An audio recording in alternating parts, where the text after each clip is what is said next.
గరుడో విఘ్నేధవంచాననః విఘ్నోత్తుంగగిరి ప్రభేదన పవిర్విఘ్నాభ్యుకుంభోద్భవో విఘ్నౌఘౌ గగన ప్రచండ పవనో విఘ్నేశ్వర పాతు మాం. యా నిత్యా కులకేలి వపుర్మోహోదితా దుర్భతే పూర్ణాభా అమృత కుండల పరపరా మంత్రాత్మికా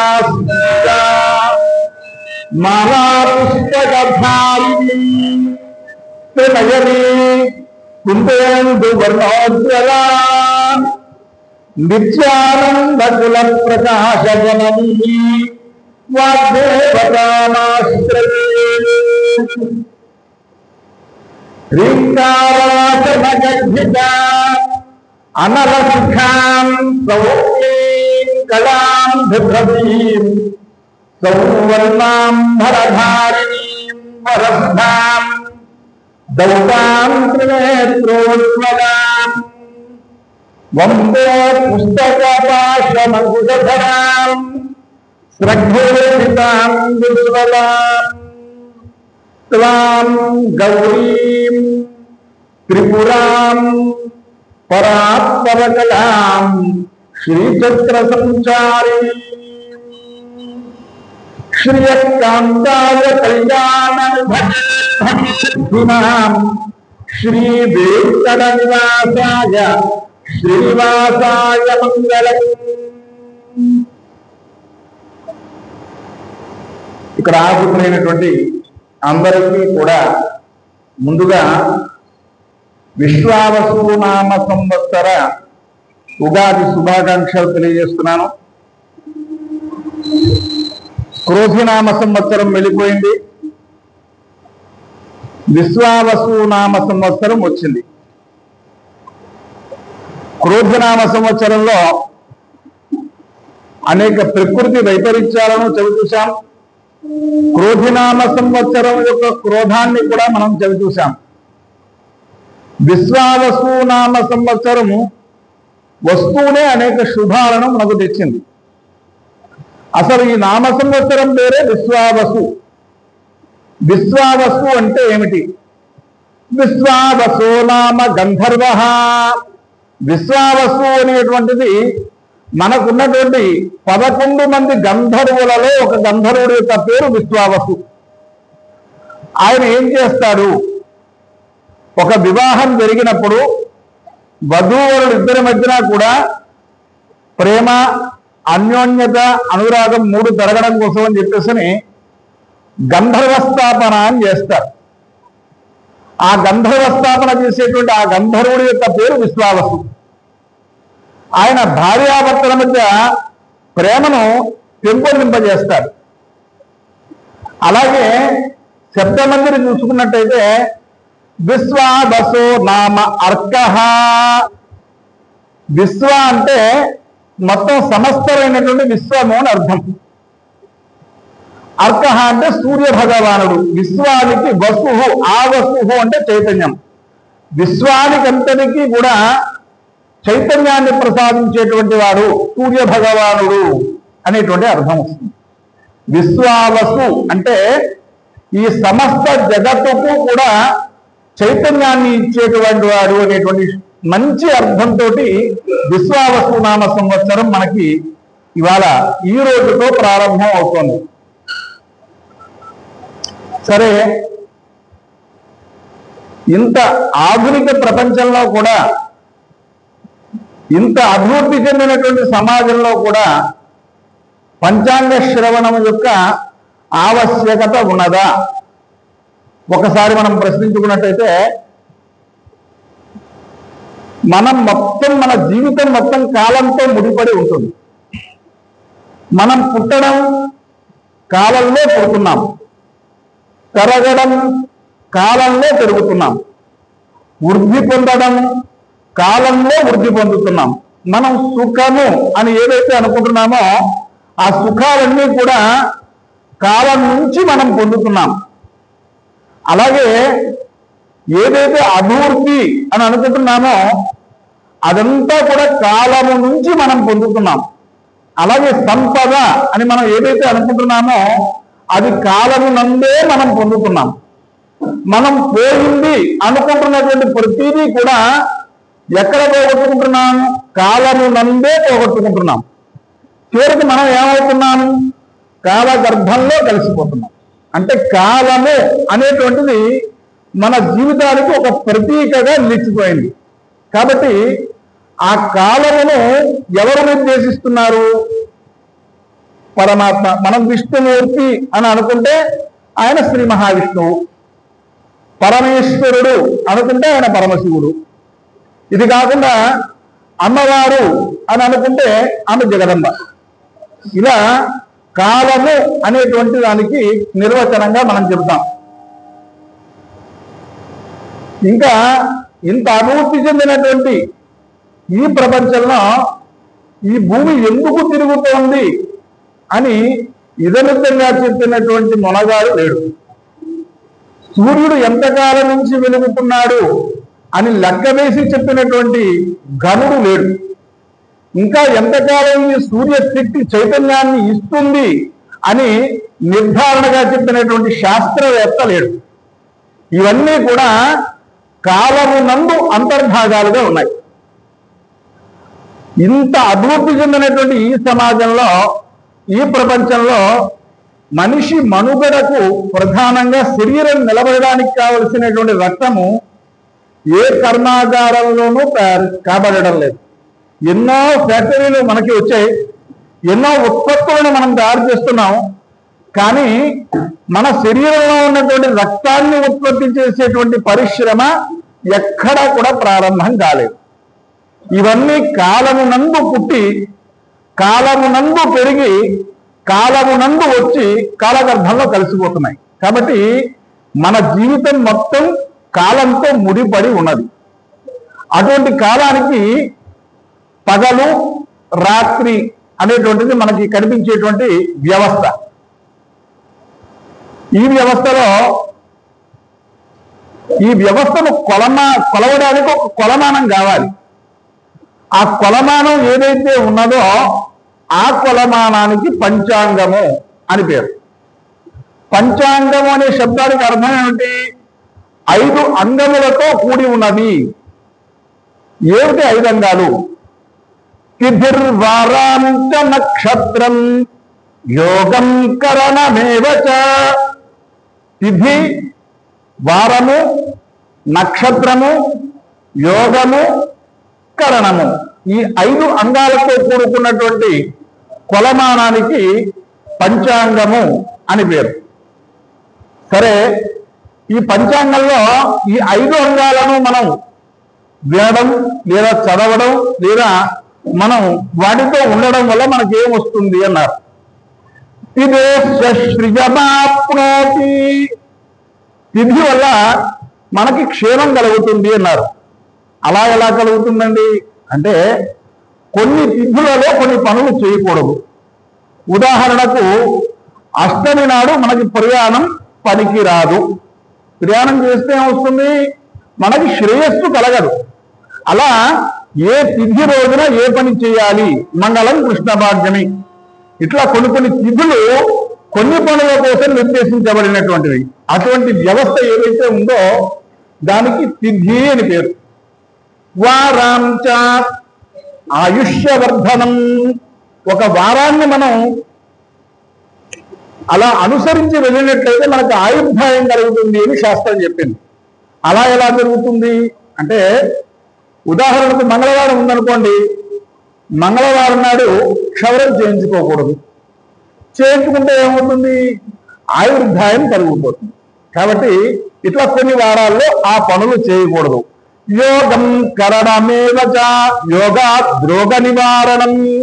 కొన్ని యోగాలను మనం అనుసరించడం వల్ల మన శరీరంలో ఉండేటువంటి రుగ్మతలన్నీ కూడా దూరం అవుతాయి. కరణం కార్యసిద్ధిశ్చ. కరణాన్ని అనుసరించడం వల్ల మనకు పనులన్నీ కూడా సజావుగా అవుతాయి.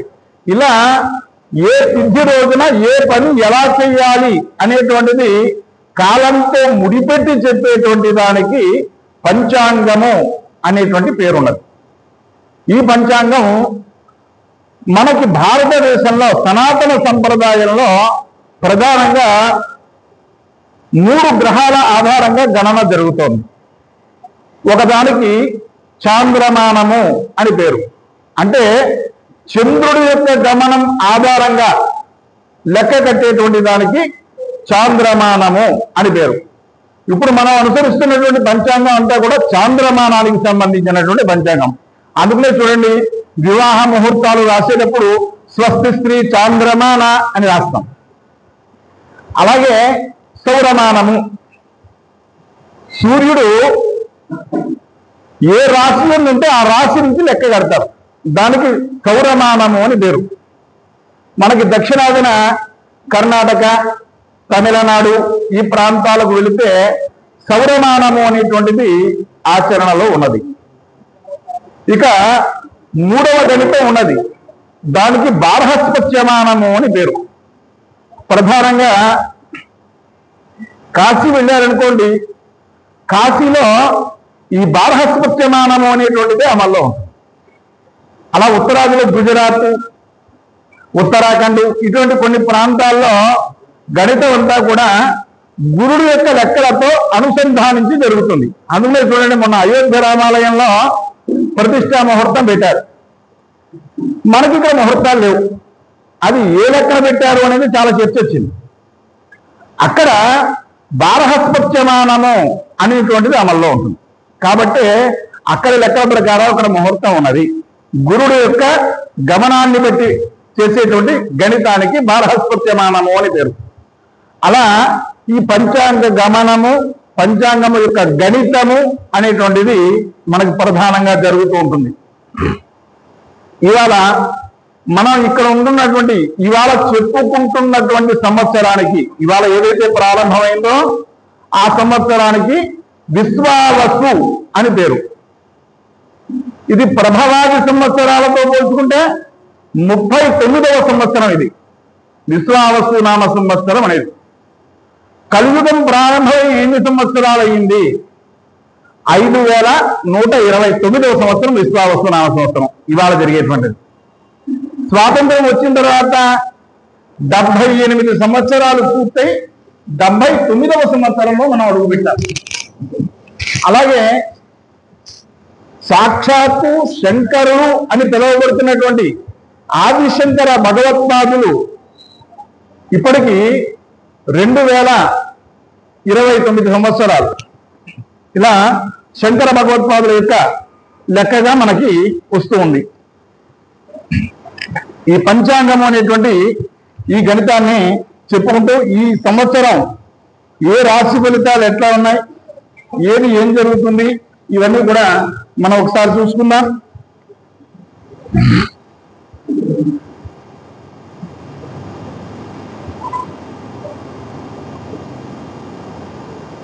శంకర భగవత్పాదులు ఆవిర్భానికి 2097 సంవత్సరాలు అయింది.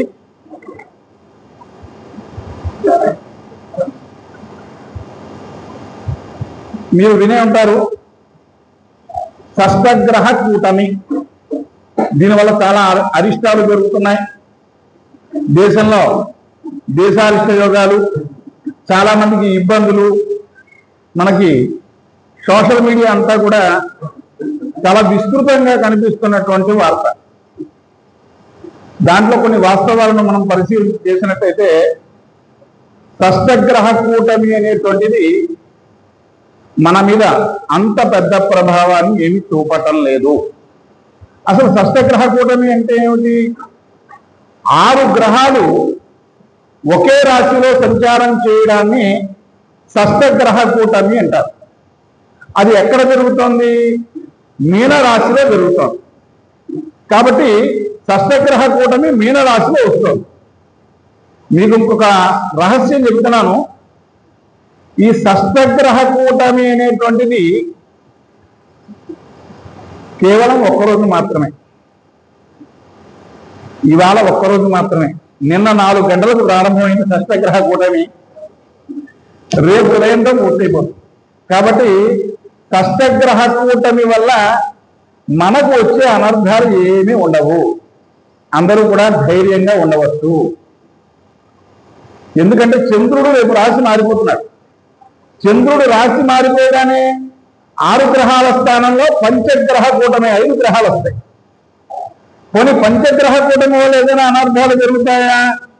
ఆ బెంగ కూడా అక్కర్లేదు. ఎందుకంటే పంచగ్రహ కూటమి యొక్క పరిధి 14 రోజులు మాత్రమే. తర్వాత మళ్ళా 4 గ్రహాలే ఉంటాయి.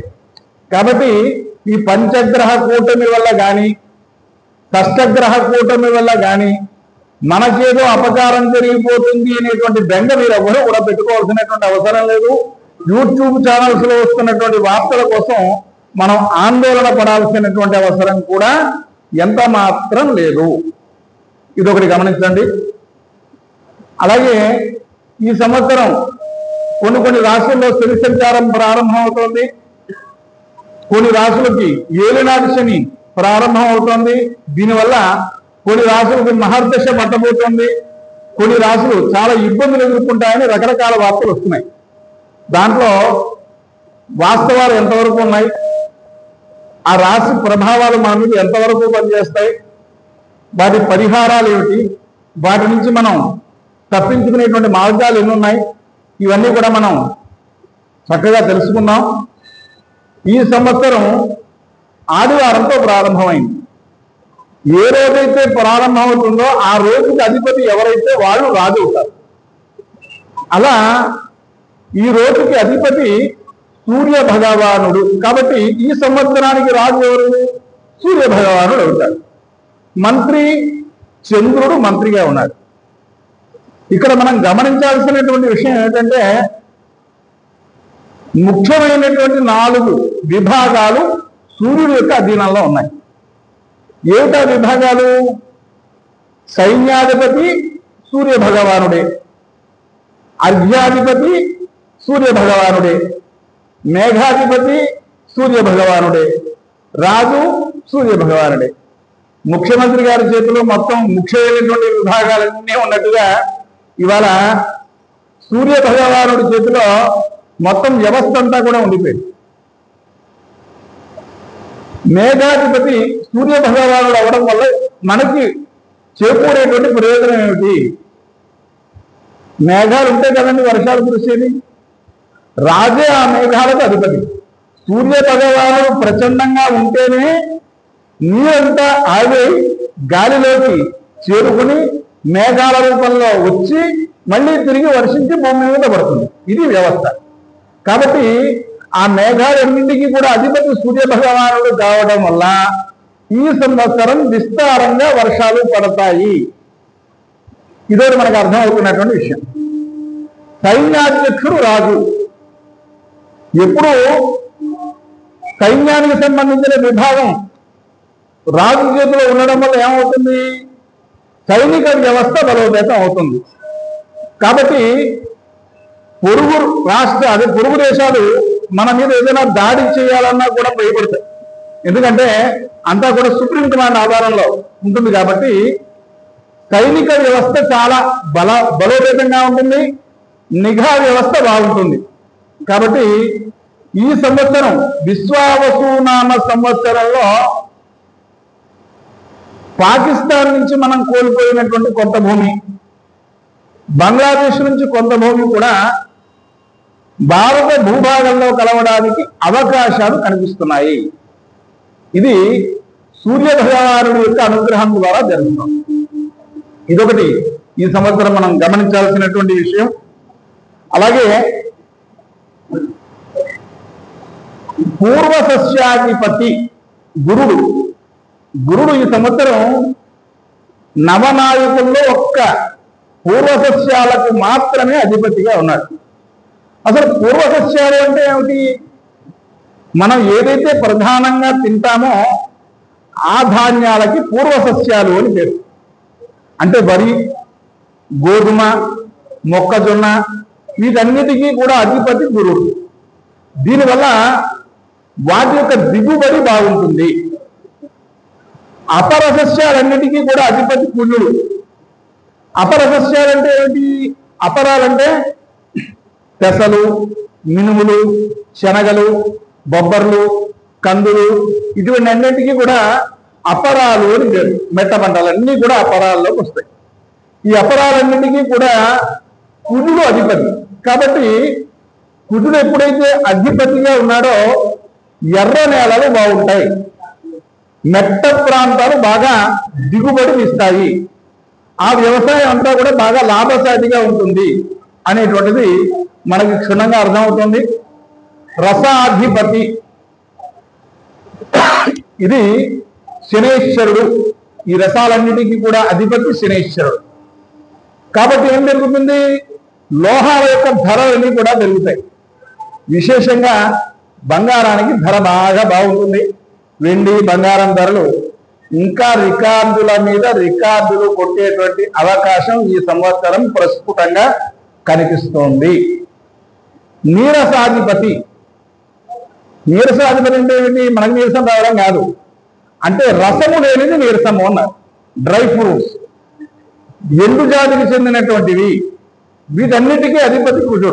కాబట్టి మెట్ట ప్రాంతాల్లో ఉన్నటువంటి పంటలన్నీ కూడా సమృద్ధిగా లాభదాయకంగా ఉంటాయి అనేటువంటిది మనకి నవనాయుల ఫలితాల ద్వారా మనకు అర్థమవుతోంది. ఇక ఈ సంవత్సరం పశుపాలకుడు ఎదురు, పశు రక్షకుడు శ్రీకృష్ణుడు. దీనివల్ల ఫలితం ఏమిటి అన్నారు, పాల వ్యాపారం చేసేటువంటి వాళ్ళకి జేబులు బాగా నిండుతాయి. కల్తీ పాల యొక్క విజృంభణ చాలా దారుణంగా ఉంటుంది. డైరీల నిర్వహణ లాభసాటిగా ఉంటుంది. ప్రజలకు కల్తీ పాల బెడత చాలా ఎక్కువగా ఉంది ఈ సంవత్సరం.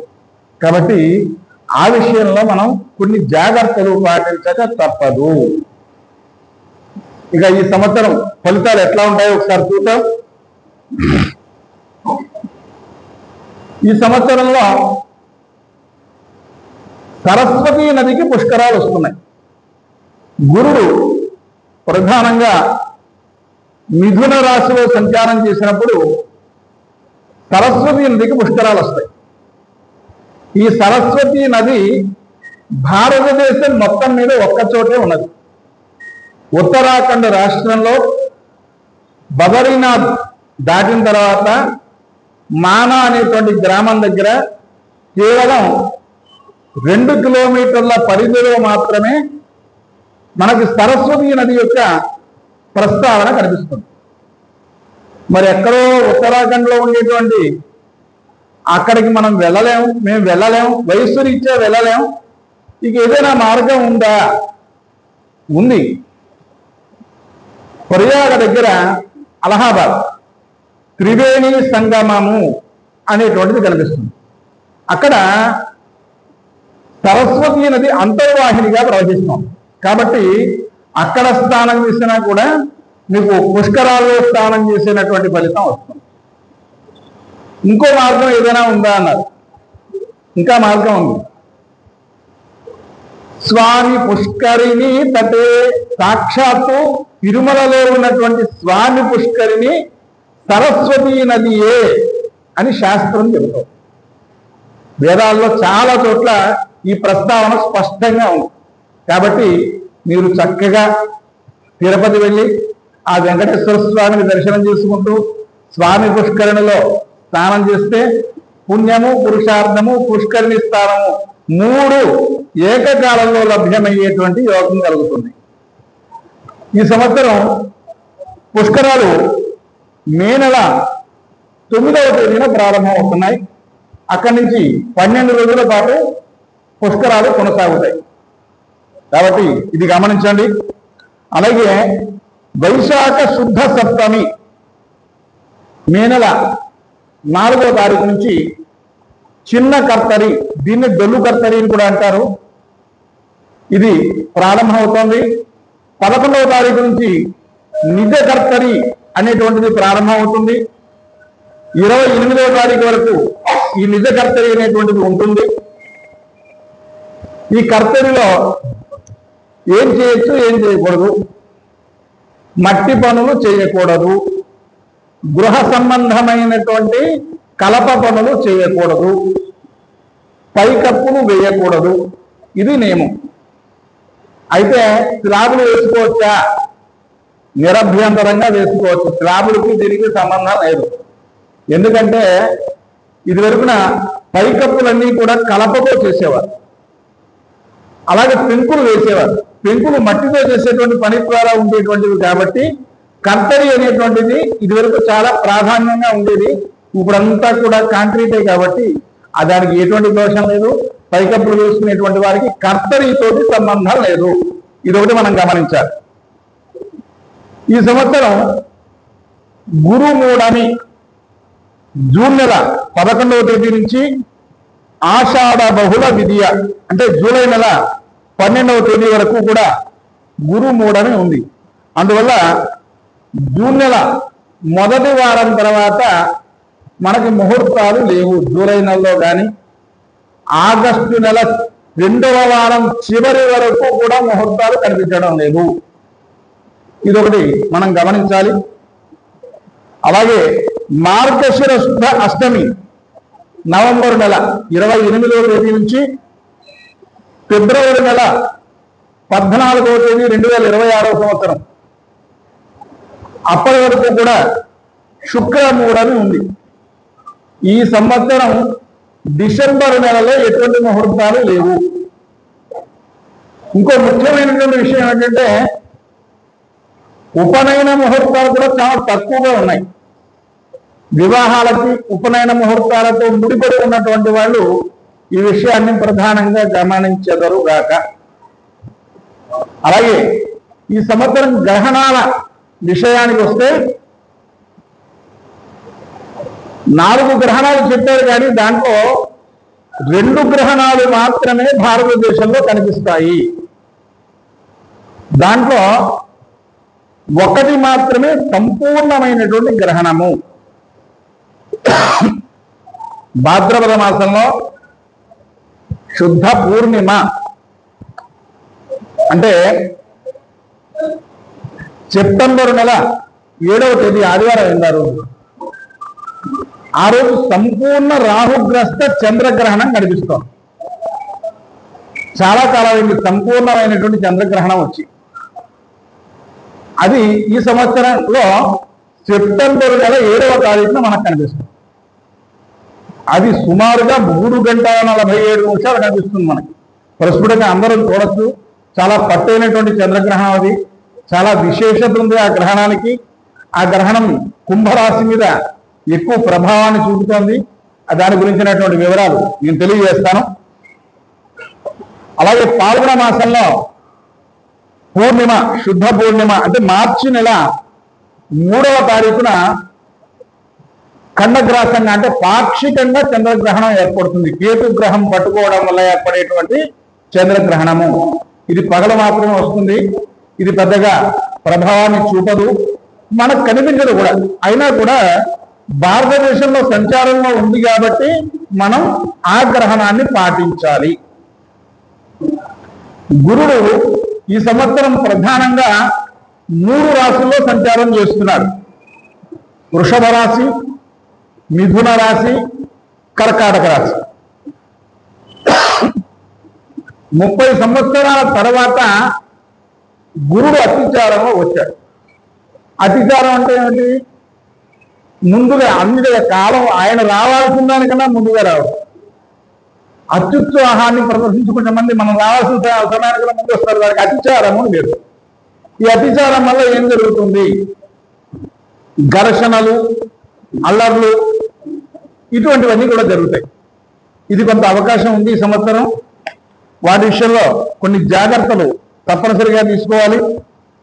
ఈ సంవత్సరంలో దేశంలో జరిగేటువంటి పరిస్థితుల గురించి కొన్ని మనం తెలుసుకున్న తర్వాత రాసుల వారీగా ఏ రాశికి ఏ ఫలితాలు ఉంటాయి, ఏ నక్షత్రానికి ఎటువంటి ఫలితాలు ఉంటాయి, వీటి గురించి ఏ పరిహార క్రియలు చేసుకోవాలి, వీటి గురించి తెలుసుకుందాం.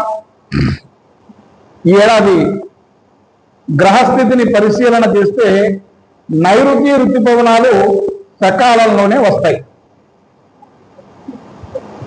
ఈ సంవత్సరం విశేషం ఏమిటంటే ఎండలు చాలా ఎక్కువగా ఉంటాయి, వర్షాలు చాలా ఎక్కువగా ఉంటాయి, చలి చాలా ఎక్కువగా ఉంటుంది.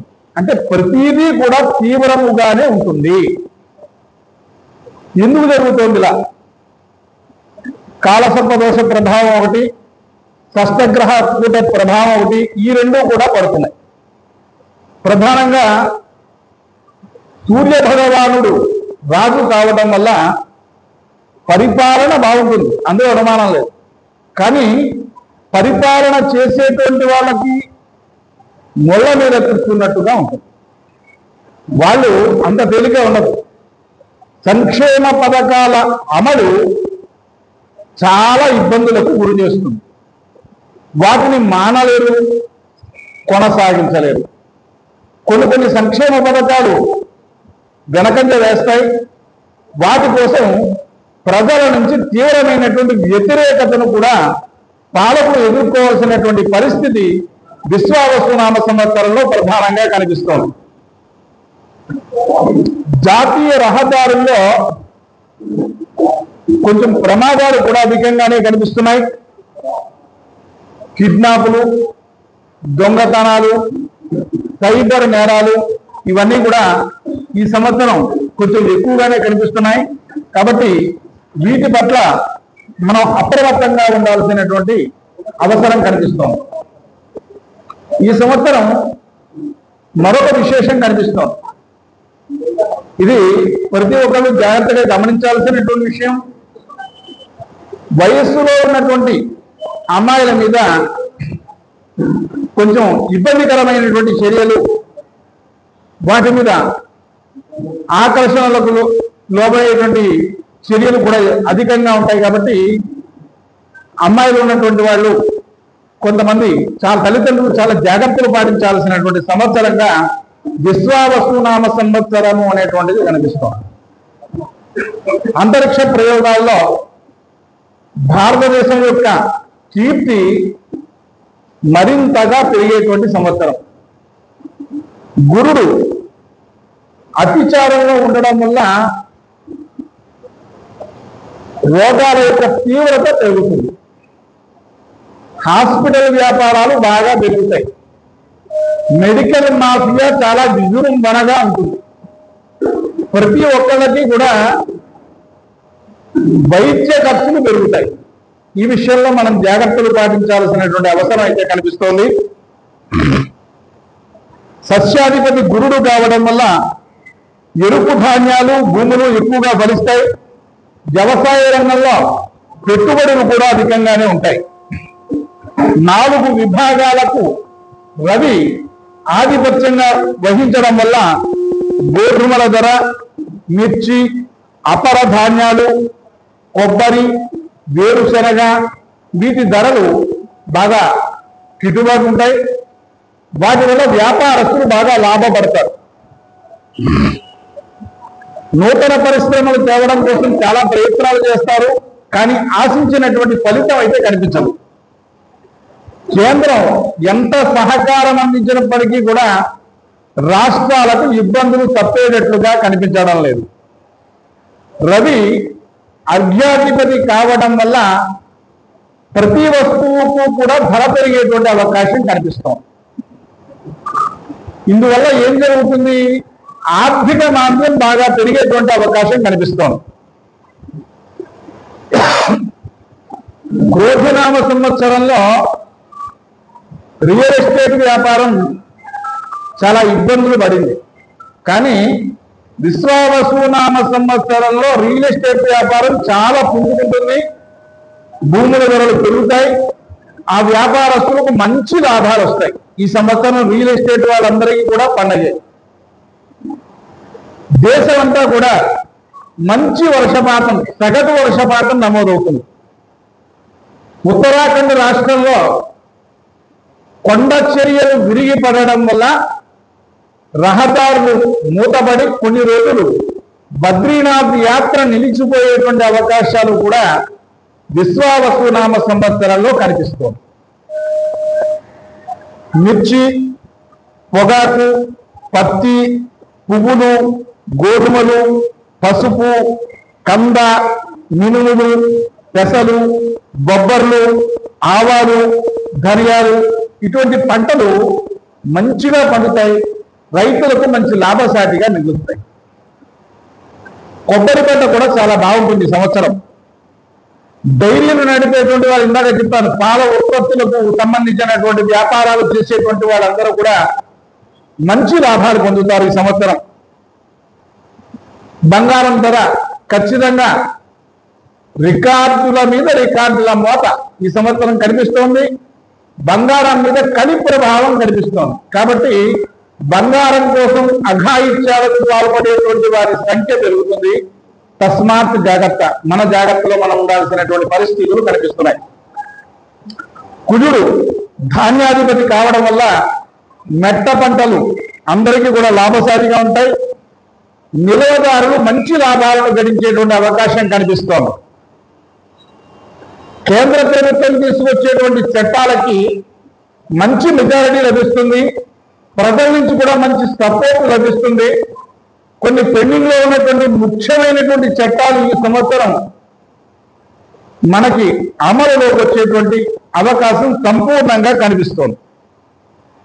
ఏప్రిల్ నెల 1వ తేదీ నుంచి 13వ తేదీ వరకు పంచగ్రహ కూటమి, దీనివల్ల ఎండలు విపరీతంగా ఉండేటువంటి అవకాశం స్పష్టంగా కనిపిస్తోంది. సంవత్సరం ఆరంభం నుంచి కూడా 3 నెలల పాటు కాలసర్పదోషం ఉండడం వల్ల ఇది రాష్ట్రాల మనుగడ మీద దుష్ప్రభావాన్ని చూపించక తప్పదు.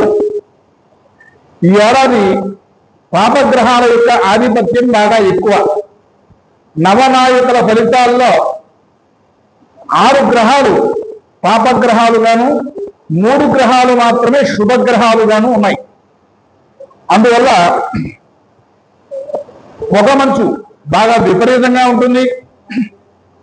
అలజడులు, కొన్ని దేశాల్లో విమాన ప్రమాదాలు, విమానాలు ఆలస్యం కావడం, ఇటువంటివన్నీ కూడా కనిపిస్తున్నాయి.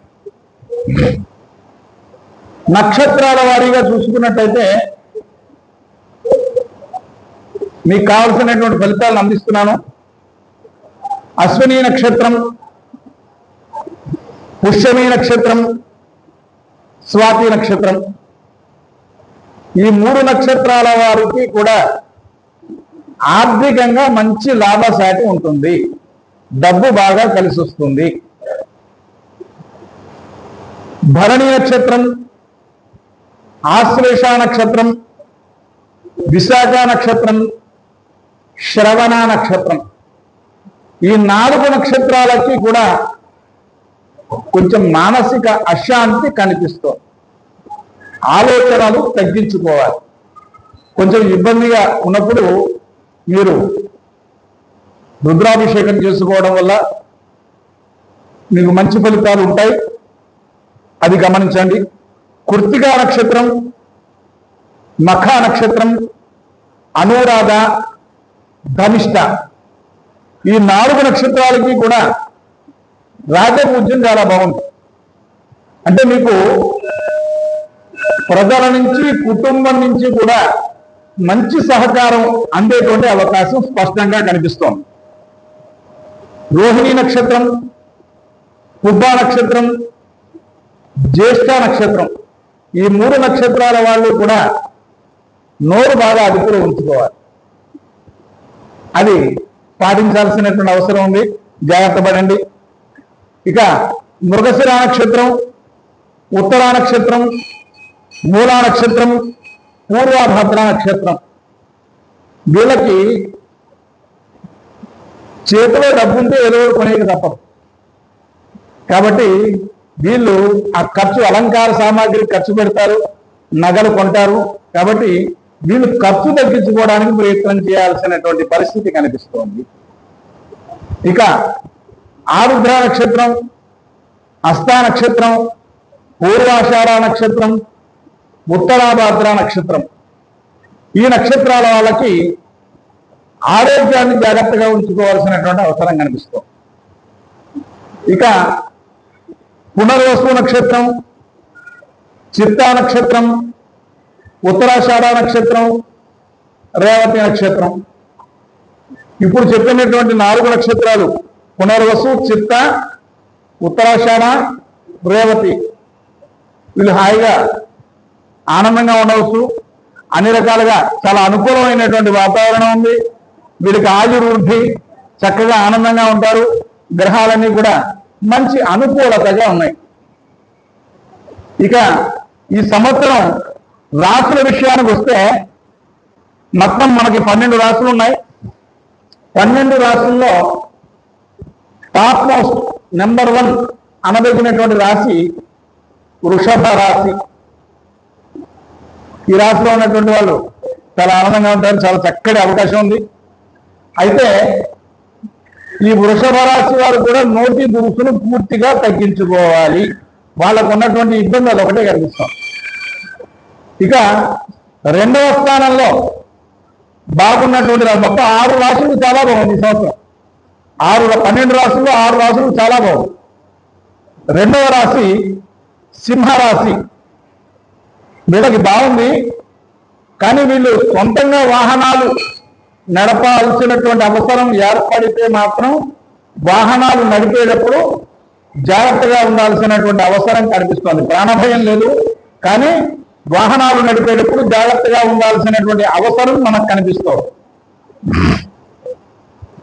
ఇక మూడవ రాశి అంటే బాగా బాగున్నటువంటి 6 రాశులు మూడవ రాశి తులారాశి.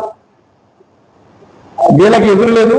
చాలా చక్కటి మంచి ఫలితాలు ఉన్నాయి. చాలా మంచి శుభ ఫలితాలు ఉన్నాయి.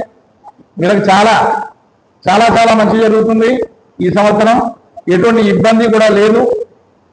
తర్వాత 4వ రాశి ధనస్సు రాశి. వీళ్ళకు కూడా చాలా బాగుంది.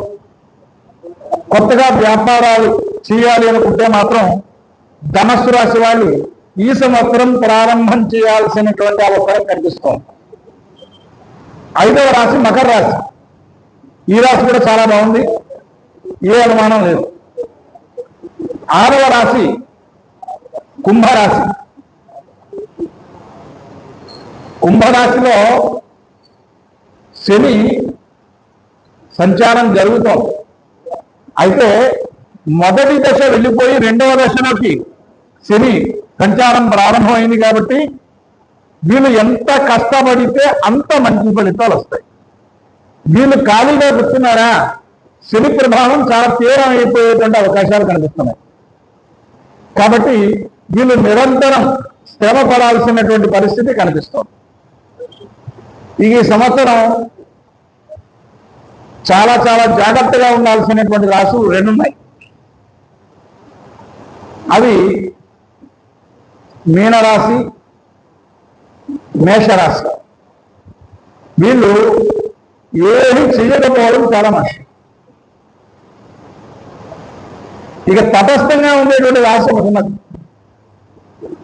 అంటే అటు శుభ ఫలితాలు ఇటు వ్యతిరేక ఫలితాలు ఏమీ లేకుండా దక్షిణామూర్తిలో ఉండేటువంటి ఒక్క రాశి మిథున రాశి. ఆ రాశికి ఎటువంటి ఇబ్బంది లేదు, శ్రవణం లేకుండా ఉంది ఆ రాశి. ఇలా ఉన్నాయి. అయితే మేషరాశి గురించి కానీ మీనరాశి గురించి కానీ సోషల్ మీడియాలో చాలా ఎక్కువగా కనిపిస్తుంది. అదేమి మీరు పెద్దగా నమ్మాల్సినటువంటి అవసరం లేదు. ఎందుకంటే ఈ 2 రాశుల్లో మేషరాశికి ఏలినాటి శని ప్రభావం ఈ రోజు నుంచి ప్రారంభం అవుతుంది. మేషరాశి. మీనరాశిలో ఆల్రెడీ శని ఉన్నాడు, సంచారం ప్రారంభం, జన్మంలోనే శని ఉన్నాడు. అయితే వీటి ఫలితం ఎట్లా ఉంటుంది అన్నారు. శనికి ఒక పేరు ఉన్నది, మందగముడు అని. ఆయన నెమ్మదిగా సంచారం చేస్తాడు. ఆయన ఒక రాశిలో సంచారాన్ని పూర్తి చేయడానికి 2.5 సంవత్సరాలు పడుతుంది. మొత్తం 12 రాశుల్లోనూ కూడా సంచారాన్ని పూర్తి చేయడానికి 30 సంవత్సరాలు పడుతుంది. కాబట్టి శని వచ్చినంత మాత్రాన ఎవరు ఆదుర్భపడాల్సినటువంటి అవసరం లేదు. అందున మేషరాశి వాళ్ళకి ఆ అవసరం లేదు. మేషరాశి వాళ్ళకి ఈ సంవత్సరం సంతాన యోగ్యత కనిపిస్తుంది. కాబట్టి సంతాన ప్రయత్నం చేసేటువంటి వాళ్ళకి మేషరాశి చక్కగా ఉంది. అలాగే ఇంకొక విషయం చెప్తాను. శనికి సంబంధించినటువంటి అపోహలు యూట్యూబ్లో చాలా చూస్తున్నాం.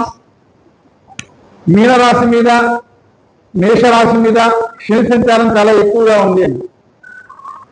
దీనికి అద్భుతమైనటువంటి ఒక మార్గం చెప్తా. రావి చెట్టుకు నీళ్లు పోయడం, అశ్వత్థ ప్రదక్షిణ చేయడం, శని మీ జోలికి రాడు. ఇలా ఎందుకు జరుగుతుంది అన్నారు. దీనికి శాస్త్రం ఆమోదించినటువంటి విషయం ఒకటి ఉంది. శాస్త్రమే మనకు తెలుసు. ఏదైనా ఒక సమస్య ఉత్పన్నమైనప్పుడు ఆ సమస్య నుంచి ఎలా తప్పుకోవాలో కూడా మనకు శాస్త్రమే చెప్తుంది. దాన్ని మనం జాగ్రత్తగా పట్టుకోవాలి. పిప్పలాదుడు అని ఒక మహర్షి పేరు. ఆయన రాసినటువంటి శని స్తోత్రం కూడా ఉంటుంది. ఆయన ఎవరు? దధీచి మహర్షి యొక్క కొడుకు. ఒకసారి రాక్షసుల నుంచి ఉపశమనం పొందడానికి దేవతలకు మంచి ఆయుధం కావాల్సి వచ్చింది. ఆయుధాన్ని తయారు చేయడం కోసం దధీచి మహర్షి యొక్క వెన్నెముకను ఉపయోగించుకుంటారు. మహాత్యాగశీలి దధీచి మహర్షి. అందుకోసం వెన్నెముక ఇచ్చేస్తారు. ఆ వెన్నెముకతోటే ఇంద్రుడి దగ్గర ఉండేటువంటి వజ్రాయుధం తయారవుతుంది. దధీచి మహర్షి తన 31వ సంవత్సరంలో ప్రాణత్యాగం చేస్తారు. ఆయన చనిపోయే నాటికి ఆయన భార్య 3 సంవత్సరాల కుమారుడితో ఉంది అక్కడ. భర్త మరణాన్ని చూసి తట్టుకోలేక ఆ చితిలో ఈవిడ కూడా దూకి చచ్చిపోవడానికి నిర్ణయం తీసుకుని 3 సంవత్సరాల కొడుకు ఎవరు అప్పచెప్పడానికి మనసొప్పక అక్కడ పెద్ద రావి చెట్టు కనిపిస్తే ఆ రావి చెట్టు త్వరలో ఆ శిశువును పెట్టి ఈవిడ కూడా వెళ్ళి ఆత్మత్యాగం చేస్తుంది. ఆ పిల్లవాడు ఆ ఉండిపోతాడు, దాంట్లో త్వరలో ఉంటాడు. కాసేపటి చీకటి, ఆకలి తట్టుకోలేక ఏడుస్తుంటాడు. ఎంత ఏడ్చినా పట్టించుకునేటువంటి వాళ్ళు లేదు. అక్కడ గుహ, ఆ గుహలో వదిలేస్తున్నారు. సరే, ఆ చెట్టు నుంచి రాలిపడినటువంటి పళ్ళు తిని అక్కడ చెట్టు అక్కడ త్వరలో ఊడినటువంటి నీళ్లు తాగి వాటి ద్వారా బతుకుతూ ఉంటాడు. 2 సంవత్సరాలు గడుస్తాయి. నారద మహర్షి వచ్చి ఈ బాలుడు ఏడుపు చూసి ఎవరు నాయనా అని పోని అడుగుతాడు. అది నాకే తెలియదని చెప్తాడు. అప్పుడు నారద మహర్షి దివ్య దృష్టితో చూస్తాడు. మహాత్యాగమూర్తి అయినటువంటి దధీచ మహర్షి కుమారుడు గారు అని ఆయన జన్మ వృత్తాంతం చెబితే నేను ఇలా జరగడానికి కారణం ఏమిటి అని అడుగుతాడు ఆ శిశువు. మీ తండ్రి గారు 31వ సంవత్సరంలోనే మరణించడానికి శని ఆవరించడమే కారణం అని చెప్తారు. ఇక ఈ కుర్రవాడికి శని మీద ఎంత కోపం వస్తుందంటే ఏదో ఒకటి చేసి తండ్రి మరణానికి కారకుడైనటువంటి శనిని పట్టుకోవాలని కోరిక. నారద మహర్షి చేత ఉపదేశం పొంది బ్రహ్మగారి గురించి తపస్సు చేయడం ప్రారంభిస్తాడు. కొన్నాళ్ళకు బ్రహ్మగారు ప్రత్యక్షం అవుతారు. ప్రత్యక్షం అయితే ఏం కావాలంటే నేను ఎవరిని చూస్తానో వాళ్ళు కాలిపోవాలి, ఆ వరం నాకు కావాలని అడుగుతారు. సరే, బ్రహ్మగారు ఇచ్చేస్తారు. ఈయన మొట్టమొదటి పట్టుకున్న ఎవరంటే శనీశ్వరుని పట్టుకున్నాడు. ఆయన్ని చూస్తున్నాడు. ఆయన కాలిపోవడం ప్రారంభించాడు. ఆయన శరణు వేయాడు. అయినప్పటికీ కూడా ఈ బాలుడు కనికరించాల. సూర్య భగవానుడు వచ్చాడు, అయినా ఒప్పుకోల. అప్పుడు సూర్య భగవానుడు పరుగుపరుగుడు వెళ్ళి బ్రహ్మగారి కాలు పట్టుకుంటే ఆయన వచ్చాడు. ఇలా నవగ్రహాల్లో ఒకడైనటువంటి ఈ శనేశ్వరుణ్ణి పట్టుకుని కాల్చేయడం అనేటువంటిది సబబు కాదు. నీకు ఏ వరం కావాలో కోరుకో, ఆయన మాత్రం వదిలిపెట్టేనంట. నాలా ఎవరు అనాథ కాకూడదు. కాబట్టి నాకు ఆశ్రయం కల్పించినటువంటి రావి చెట్టుకు ఎవరైతే నీళ్లు పోస్తారో, ఆ రావి చెట్టుకు ఎవరైతే ప్రదక్షిణ చేస్తారో వాళ్ళని పట్టుకోకుండా ఉంటాను అంటే నేను వదిలేస్తానన్న. అప్పటికే శనీశ్వరుడు దేహం అంతా కూడా నల్లగా మారిపోయింది. కాలు కాలిపోయింది పూర్తిగా. ఒంటికాలం మందగముడు అప్పటి నుంచి నడవలేదు. అందుకోసమే ఆయనకి మందగముడు అనేటువంటి పేరు వచ్చింది. సరే, ఆ వరం ఇచ్చేసి ఇక నుంచి నువ్వు చెప్పిన విధంగా ఎవరైతే అత్యంత వృక్షంలో అంటే రావి చెట్టుకు నీళ్లు పోస్తారో, రావి చెట్టు చుట్టూ తిరుగుతారో వాళ్ళని మాత్రం నేను పట్టుకోనన్నారు. ఇప్పుడు నీకు యూట్యూబ్ ఛానల్స్ చాలా వరకు కూడా అబ్బో ఏనాడు శని మొత్తం ఇంకా ఈ రాశి వాళ్ళ పని అయిపోయింది, ఇక ఈ రాశి వాళ్ళకి ఏమీ లేదు అనేటువంటి చాలా కనిపిస్తున్నాయి. కాబట్టి మీరు అవేమీ పట్టించుకోకండి. ఎందుకంటే ఏనాడు శనిలో ఉన్నా కూడా చక్కగా అశ్వత్థ వృక్షానికి ఒక చెంబు నీళ్లు పట్టుకెళ్ళి పోయండి, శని మిమ్మల్ని ఏమి చేయడు. అంతటి చక్కటి స్థితి మీకు కలుగుతుంది. అందుకే చెప్పాను, రహస్యం చెప్తానన్న. వేదం ఆమోదించినటువంటి రహస్యం అది. అట్లాగే మేషరాశి వాళ్ళు కంగారు పడాల్సినటువంటి అవసరం లేదు. ఎందుకంటే మీ జోలికి ఇంకా శనేశ్వరుడు రావడానికి ఏడాది సమయం ఉంది. కాబట్టి ఈ ఏడాదిలో మీరు జాగ్రత్త పడవచ్చు. కొన్ని జాగ్రత్తలు పాటించినట్లయితే శని యొక్క స్థితిని చాలా సునాయాసంగా తప్పించుకోవడానికి అవకాశం ఉన్నది. ఈ సంవత్సరం మేషరాశి వాళ్ళకి ఖర్చు ఎక్కువగా ఉంది. అయినప్పటికీ కూడా వ్యాపారస్తులకు బాగుంది, ఉద్యోగస్తులకు మధ్యమంగా ఉంది, విదేశీ ప్రయాణాలు చేసేటువంటి వాళ్ళకి అద్భుతంగా ఉంది, విదేశీ ప్రయాణాలు కలిసి వచ్చేటువంటి అవకాశం ఉన్నది. కాబట్టి మేషరాశి వాళ్ళు ఏం కంగారు పడకండి. వీళ్ళకి వివాహాలు కావాల్సినటువంటి వాళ్ళకు ఈ సంవత్సరం వివాహం అయ్యేటువంటి అవకాశం కనిపిస్తోంది. సంతాన యోగ్యత కూడా మేషరాశి వారికి ఉన్నది. కాబట్టి మేషరాశి వాళ్ళు ఆందోళన పడాల్సినటువంటి అవసరం లేదు. ఇది రాశుల వారీగా ఉండాల్సినటువంటి విధానం. అలాగే కొన్ని రాశులకి అత్యద్భుతమైనటువంటి యోగ దశ, అదృష్ట జాతకం వస్తోంది. యోగ దశ అది 3 నెలల పాటు యోగ దశ. ఇది ఏ రాశులకి అన్నారు? కర్కాటకం, కన్య, వృశ్చికం, మకరం. వీళ్ళు ఆలోచించండి. వ్యాపారం చేయడానికి ఉన్నటువంటి అవకాశాలన్నీ కూడా పరిశీలన చేసుకోండి. చక్కగా మీరు వ్యాపారం చేయడానికి మంచి సమయం ఉన్నది. మీకు 3 నెలల పాటు చక్కగా ఉంది. మే తర్వాత మంచి మంచి అవకాశాలు వస్తాయి. వాటిని ఉపయోగించుకుని మీరు అభివృద్ధిలో రావడానికి ఆస్కారం ఉన్నది. వృషభ రాశి, సింహరాశి, తులారాశి, ధనస్సు, మకరము, కుంభము. చెప్పాను కదా 6 రాశులు చాలా బాగున్నాయని. ఈ 6 రాశులు కూడా భగవంతుడు మీకు ఇచ్చినటువంటి అదృష్టాన్ని ఈ సంవత్సరం చక్కగా వినియోగించుకున్నట్లయితే చాలా అద్భుతంగా ఉంటుంది. కాబట్టి అవి పాటించండి. ఈ సంక్షిప్తంగా ఈ సంవత్సరం ఏ రాశి వాళ్ళకి ఎలా ఉన్నది, ఆదాయ వ్యయాలు ఎట్లా ఉన్నాయి, ఇది ఒకసారి మనం తెలుసుకుని ఈ పంచాంగ శ్రవణాన్ని ముగించుకుందాం. ఒకసారి ఆ ఫలితాలన్నీ కూడా ఒకసారి మీరు చూదురు కానీ.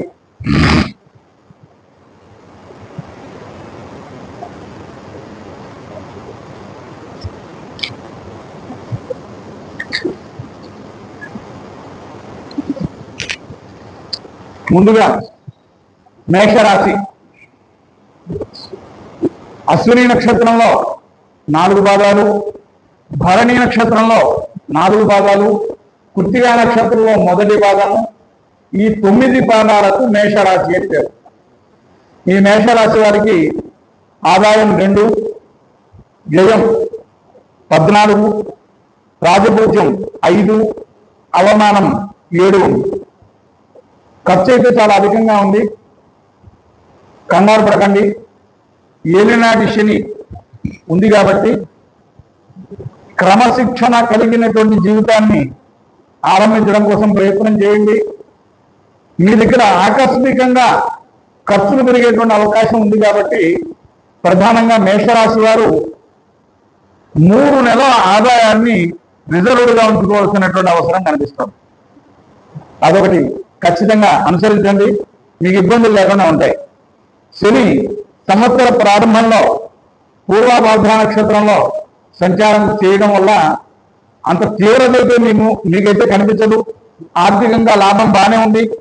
ఆధ్యాత్మిక కార్యక్రమాలకి అవకాశం ఉన్నది. వ్యక్తిగత రంగాల్లో పురోగతి కనిపిస్తోంది. స్థిరాస్తులు వృద్ధి చేయడానికి అవకాశం ఉన్నది. ప్రతి విషయానికి కూడా కొంచెం కష్టపడాల్సినటువంటి అవసరం మేషరాశి వారికి కనిపిస్తోంది. విదేశీ ప్రయాణాలు వీళ్ళకి కలిసి వస్తాయి. ఆ ప్రయాణాలు చేయాలి అనుకున్నటువంటి వాళ్ళు ప్రయత్నాలు చేయడానికి చాలా చాలా మంచి సమయం. అలాగే వివాహాలు కలిసి వస్తాయి. వివాహ ప్రయత్నాలు చేసేటువంటి వారు మే నెల 23వ తారీఖు తర్వాత చాలా చక్కటి అనుకూలమైనటువంటి సమయం. ఇది మేషరాశి వారు. మేషరాశి వారు ఈ సంవత్సరం నవగ్రహ ఆరాధన, ప్రతి 3 నెలలకు ఒకసారి శనేశ్వరునికి తైలాభిషేకం, ఇవి జరిపించుకోవడం వల్ల శనేశ్వరుడి నుంచి చక్కటి శుభ ఫలితాలు అంది చక్కటి యోగవంతమైనటువంటి జీవితాన్ని పొందడానికి మీకు మార్గం దొరుకుతుంది. 2వ రాశి వృషభ రాశి. కృత్తికా నక్షత్రంలో మిగిలి ఉన్నటువంటి 2, 3, 4 పాదాలు, రోహిణి నక్షత్రంలో 1వ పాదము, 2వ పాదము, 3వ పాదము, 4వ పాదము, మృగశిర నక్షత్రంలో 1, 2 పాదాలు. ఇవి వృషభ రాశిలోకి వస్తాయి. వృషభ రాశి వాళ్ళకి ఆదాయం 11, వ్యయం కేవలం 5 మాత్రమే ఉంది. రాజపూజ్యం 1, అవమానం 3. వృషభ రాశి వారు ఈ సంవత్సరం ఏ రకంగానూ వెనుతిరిగి చూడాల్సినటువంటి అవసరం లేదు. 12 రాశులలో మీ రాశి బాగుంది. ఏ ప్రయత్నం చేయడానికైనా చాలా చాలా యోగవంతమైనటువంటి జాతకం. పౌల్ట్రీ పరిశ్రమ చేసేటువంటి వాళ్ళకి లాభాలు ఉన్నాయి, ఆక్వాలో ఉన్నటువంటి వాళ్ళకి లాభాలు ఉన్నాయి, రియల్ ఎస్టేట్ రంగంలో ఉన్నటువంటి వాళ్ళకి లాభాలు ఉన్నాయి. ఈ వృషభ రాశి వారికి సంబంధించినటువంటి ఏ వ్యాపారాలైనా సరే వాళ్ళ జాతక పరంగా మంచి అనుకూలమే ఉంది. కాబట్టి వృషభ రాశి వాళ్ళతో భాగస్వామ్యం చేసి మిగతా వాళ్ళు చేసిన వ్యాపారాలు లాభదాయకంగానే ఉంటాయి. వీళ్ళకి ఈ సంవత్సరం పాటించాల్సినటువంటి ప్రధానమైనటువంటి జాగ్రత్త ఏమిటంటే నరఘోష అధికంగా ఉంటుంది. ఎందుకంటే జాతకం బాగున్నప్పుడు మనం వెన్నంటి వచ్చేది అదే. కాబట్టి దైవ సంబంధమైనటువంటి కార్యక్రమాల్లో అప్పుడప్పుడు పాల్గొంటూ ఉంటే ఆ దైవము ఈ నరఘోషని దూరం చేస్తాడు. తద్వారా వీళ్ళకి యోగవంతమైనటువంటి జీవితం దొరికేటువంటి అవకాశం కనిపిస్తుంది. 3వ రాశి మిథున రాశి. మృగశిర నక్షత్రంలో 3, 4 పాదాలు, ఆరుద్ర నక్షత్రంలో 1వ పాదము, 2వ పాదము, 3వ పాదము, 4వ పాదము, పునర్వసు నక్షత్రంలో 1, 2, 3 పాదాలు. వీటికి మిథున రాశి అని పేరు. ఆదాయం 14, వ్యయం 2, రాజపూజ్యం 4, అవమానం 3. జాతకం చాలా చాలా బాగుంది. అయితే మిథున రాశి వారికి ₹1,00,000 లాభం వచ్చినా కూడా ఒక్కరోజు మాత్రమే ఉంది. 2వ రోజు నా లాభం కనిపించదు. ఏదో విధంగా ఖర్చు అయిపోతూ ఉంటుంది. అన్నీ బాగానే ఉంటాయి, అదే మాత్రం కనిపిస్తున్నారు. అంటే వీళ్ళ జాతకం